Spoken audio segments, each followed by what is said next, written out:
First, start in plank position with your back straight and your core tight. Next, go 5 knee drives, bringing your right knee to your left elbow.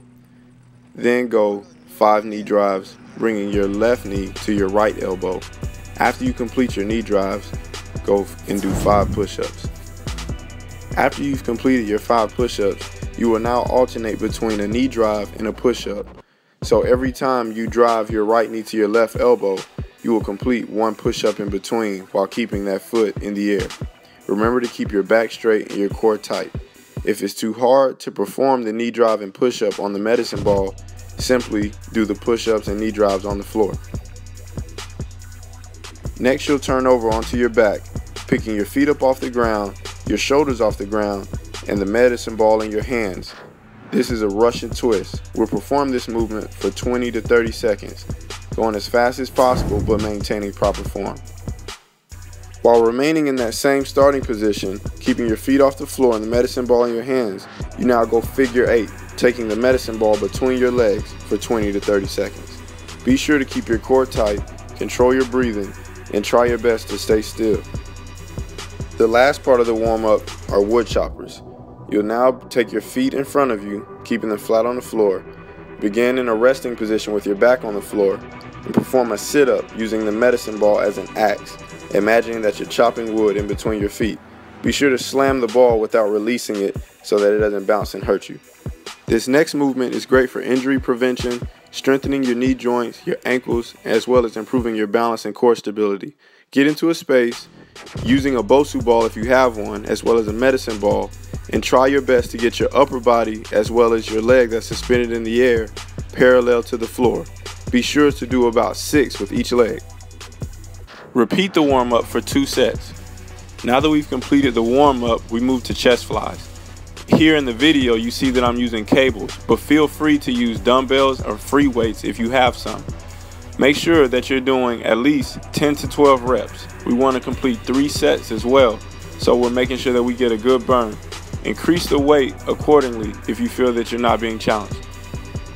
Because this is a full body workout, we want to make sure that we alternate between upper and lower body exercises. Here, as I'm doing my squats, I want to make sure that I'm focusing on proper form, shooting my hips backward, keeping my chest up and out, and making sure that my knees and feet are not shooting outwards.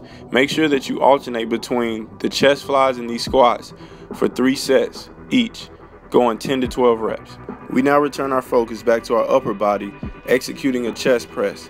Now, the conventional way is to just do a simple bench press, but here I chose to use dumbbells so that I could focus on isolating each arm. Make sure that you're choosing a weight that's appropriate and it will challenge you. Try to execute 8 to 10 reps, breathing and making sure that you use a spotter if need be. We're shifting our focus back to our lower body, and we cannot forget our hamstring muscles. If you have a leg curl machine, complete 10 to 12 reps using a challenging weight. If not, simply lay on your back, propping your feet up on something elevated off the floor like a jump box or chair, and complete as many reps as possible within 30 seconds, lifting your hips up off the ground. Alternate between the chest press and this hamstring exercise for 3 sets. Here we shift our focus back to our upper body using what's called an overhead medicine ball slam exercise. Here you see that I'm using a 15-pound medicine ball, but feel free to use whatever you have as long as it's a challenge. Execute as many medicine ball slams as you can in a 30-second interval.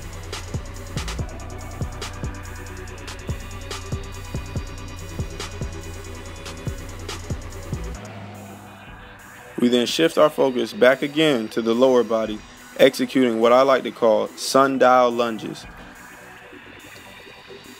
Alternate between the upper body movement of the overhead medicine ball slams and the lower body movement with these lunges for 3 sets before we move on to the next part of the workout.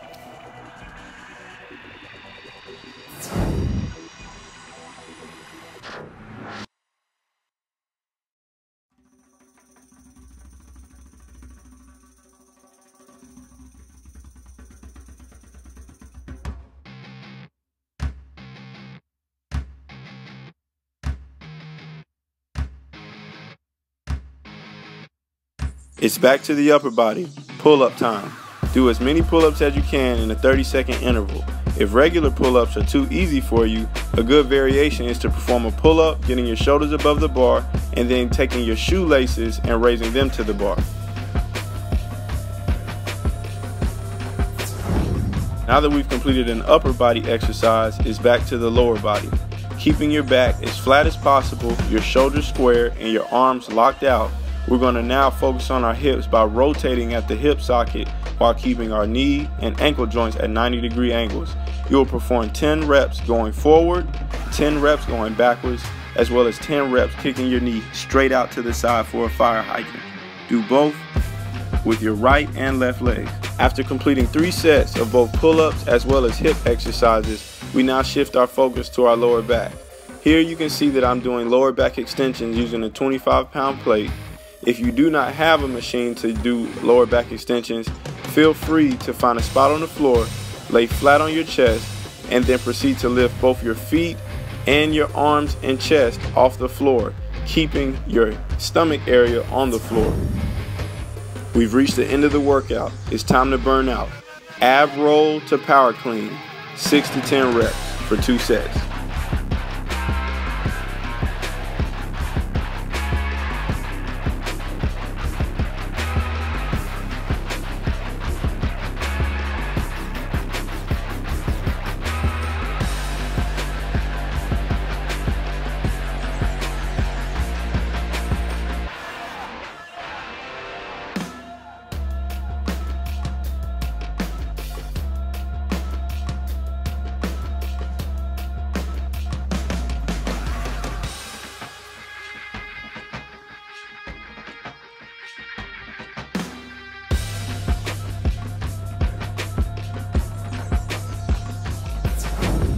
Thanks for watching, and God bless.